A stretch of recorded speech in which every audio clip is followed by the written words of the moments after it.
Terminé l'image un peu vieillotte de la pétanque, ce jeu typique de Marseille prend un sacré coup de jeune. Ces derniers mois, ce sport est même devenu tendance auprès des trentenaires de la région Île-de-France. Christophe Delipéry, 29 ans, habite Montigny-Bretonneux. Joueur de rugby dans sa jeunesse, ce pointeur n'a pas hésité à troquer le ballon ovale pour les boules en métal. Tu es resté quand même sans jouer pendant un petit moment, non? Hein? Ça fait 4 ans. 4 ans que j'ai pas joué. Bah là, tu reviens bien. Ouais. J'aime bien les jeux en extérieur. La pétanque, c'est un jeu qui est convivial. On rencontre des gens. Moi, étant jeune, je faisais un sport collectif. Et ici, ça me permet d'échanger avec plusieurs personnes. Et je rencontre le côté compétition, où c'est un jeu d'habilité.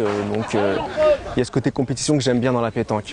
Aujourd'hui, Christophe s'entraîne 2 fois par semaine au club de boules de Montigny-le-Bretonneux. Licencié depuis 2014, il s'inscrit également à des compétitions tous les mois. Samedi dernier, Ligny Montin participait au tournoi de Guyancourt au centre sportif Les Trois Mousquetaires.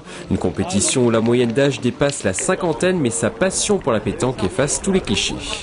Je reconnais qu'il y a la moyenne d'âge, j'ai plus âgé que mon âge, mais on rencontre quelques jeunes et puis rencontrer des personnes âgées, c'est sympa aussi. Il y a beaucoup de conseils, il y a du métier, il y a de l'expérience et c'est en discutant avec ces personnes-là qu'on apprend quelques techniques. Si on gagne ou si on perd, on va prendre un coca et puis on discute de ce qui a été bon, pas été bon pour progresser pour les prochaines parties, quoi. Christophe affronte désormais son père sur les terrains de boules de Saint-Quentin en Yvelines. Une véritable surprise pour ce puriste licencié à Montigny-le-Bretonneux depuis 1987. J'aurais jamais cru qu'il me suivrait un petit peu, mais c'est un peu parce que j'ai joué à la pétanque, quoi. Il a joué au rugby, tout ça, mais maintenant il s'est remis à la pétanque.